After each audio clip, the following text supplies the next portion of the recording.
Hola, buenos días y bienvenidos a todos al canal de Profe Laura. Aujourd'hui, nous nous retrouvons dans cette nouvelle vidéo pour découvrir ensemble la formation et l'utilisation du présent du subjonctif en espagnol. Dans un premier temps, nous allons découvrir qu'est-ce que le présent du subjonctif et à quoi est-ce qu'il sert. Dans un second temps, nous découvrirons ensemble comment est-ce qu'il se forme. Puis pour finir, nous allons voir quelques exemples de verbes irréguliers au présent du subjonctif. On commence tout de suite avec la question « Qu'est-ce que le présent du subjonctif et à quoi sert-il » Le subjonctif est un mode que l'on utilise en espagnol pour exprimer des sentiments tels qu'un doute, un souhait, une obligation, un désir, une crainte, un but ou encore un ordre.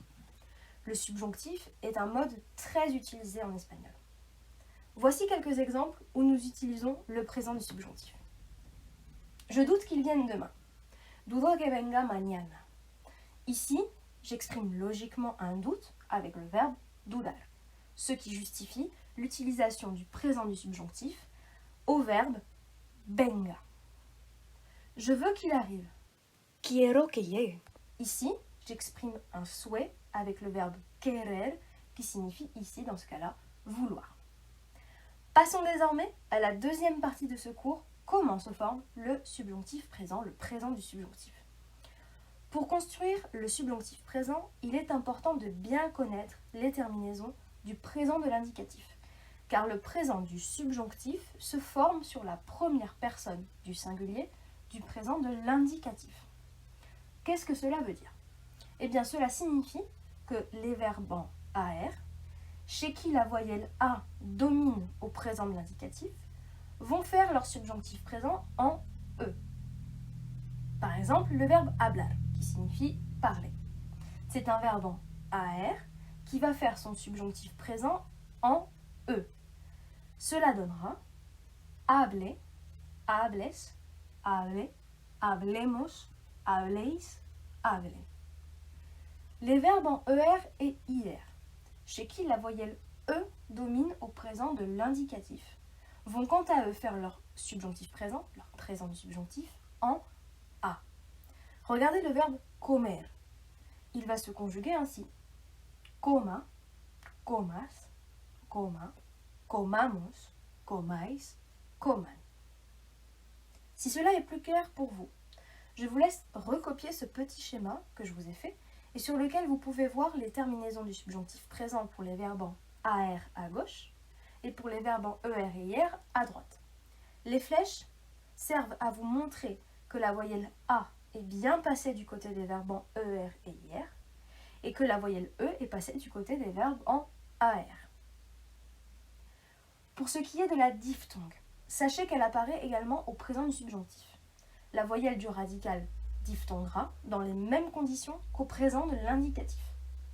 Par exemple, le verbe sentar, qui signifie asseoir, se conjugue ainsi au présent du subjonctif. Siente, sientes, siente, sentemos, sentéis, sienten. Nous pouvons bien voir que ce verbe en AR fait son présent du subjonctif en E et que la diphtongue apparaît bien. Regardez. Siente, sientes. Attention, rappelez-vous bien que la diphtongue n'apparaît pas à nosotros et à vosotros.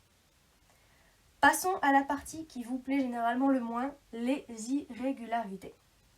Comme au présent de l'indicatif, certains verbes sont irréguliers au présent du subjonctif.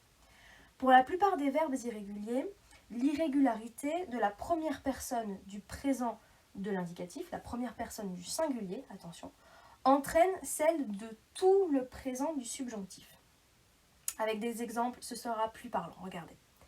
Le verbe hacer, qui signifie faire, est irrégulier à la première personne du singulier du présent de l'indicatif. Ça donne hago. Hago, ça veut dire je fais.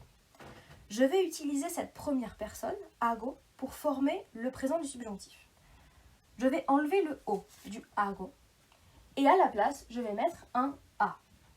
C'est la même logique que tout à l'heure. Puisque hacer est un verbe en ER, il fera son subjonctif présent en A. Et ça donne haga, hagas, haga, hagamos, hagais, hagan. Pareil pour le verbe oír, qui signifie entendre. À la première personne du présent de l'indicatif, première personne du singulier, j'insiste, il donne oigo, qui signifie donc j'entends.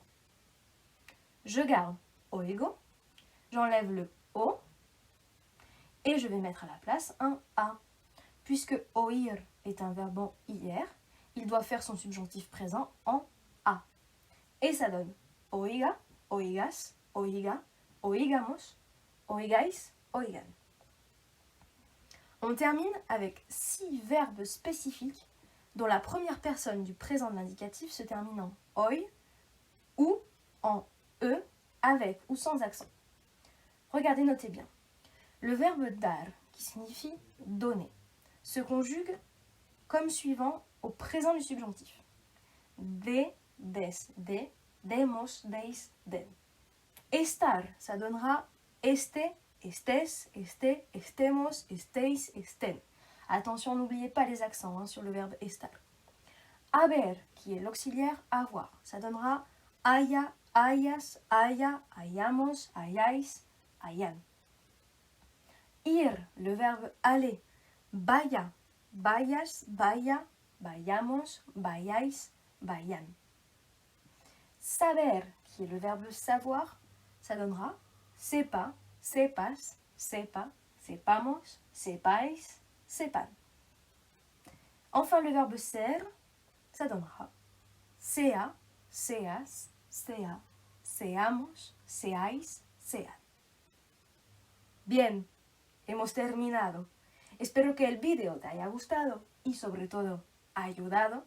No olvides suscribirte y darle un like al vídeo. Y nos vemos muy prontito. ¡Chao!